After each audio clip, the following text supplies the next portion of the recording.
The information war has been a critical component in the standoff between Russia and the West over Ukraine. And the story that Russia is portraying of what's happening in Ukraine is far different than the reality, as the Kremlin uses its propaganda machine to spin a portrait of Russia under threat. ABC's James Longman is in Moscow and explains what's fact and fiction in this information battleground. The Ukraine crisis has prompted concern around the world. Vladimir Putin exercising all his military might to push a neighbour into submission. But people here in Russia have heard a very different story. NATO and its allies need to be careful, because you can shout about being right, shout about being principled, shout about keeping your promises. But lies, oh, well, lies have a habit of catching up with you in the end. The narrative here, presented by the Kremlin and magnified by state media, is that Ukraine is the aggressor and Russia only seeks to defend itself. On television, in newspapers and on social media, this is part of Moscow's long-standing propaganda machine at work. RT is Russia's state-sponsored news network, the country's largest megaphone. The situation is such that a huge number of troops, along with heavy weapons and, on the Ukrainian side, deadly, precise new weapons delivered to them by NATO, they're all still there and they're poised for military action. For months, rebels have warned of a huge Ukrainian military buildup. 100,000 troops, they say, now stand poised to invade. Ukraine has strongly denied it's planning a full-scale invasion in the separatist region of the country. To do this with 150,000 odd Russian troops on its border would likely be suicide. But the rebels here, with Russian help, look to be manufacturing a crisis, even going so far as imposing emergency evacuations for the population.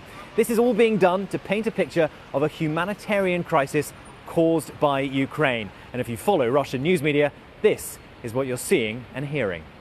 Tens of thousands have already fled.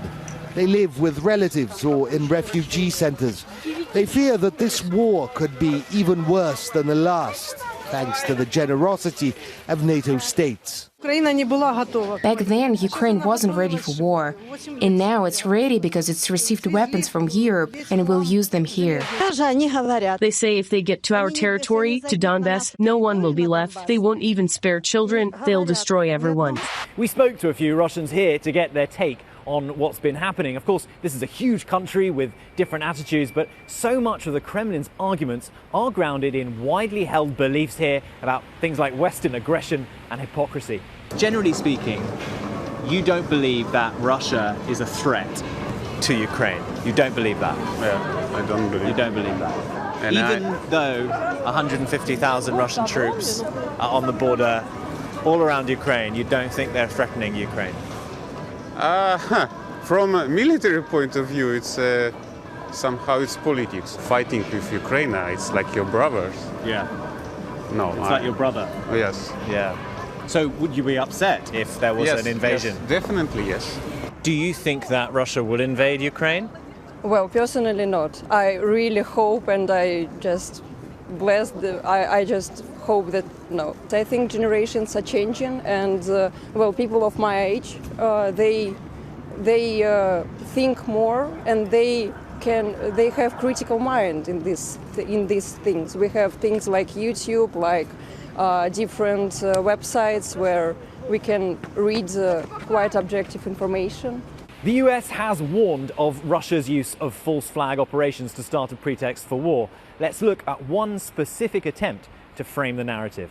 In one example, pro-Russian separatists in Luhansk released a video on February 21st falsely purporting to show a man immediately after losing his leg.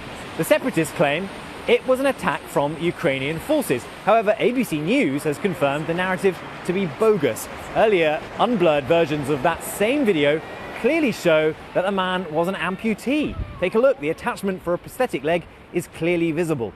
In another example, on February 18th, pro-Russian separatists released a video purporting to show a gun battle in a forest. They falsely claim to have prevented an attack by Ukrainian saboteurs who were trying to blow up a chlorine container at a sewage treatment plant. Russian state media said the video was proof of the attack. Online fact-checkers, including those at Bellingcat, which is an organisation that specialises in fact-checking using open-source intelligence, picked the claims apart. ABC News confirms the video file appears to have been created on February 8th. That's 10 days earlier than the alleged attack. Further analysis by ABC News and Bellingcat indicate that some of the explosions in the video were actually taken from a 2010 Finnish Defence Forces training video. Russia's disinformation campaign is waged almost daily, and even if they appear incredulous to a wider audience, for many domestic viewers, they are powerfully convincing methods to show Ukraine is a threat.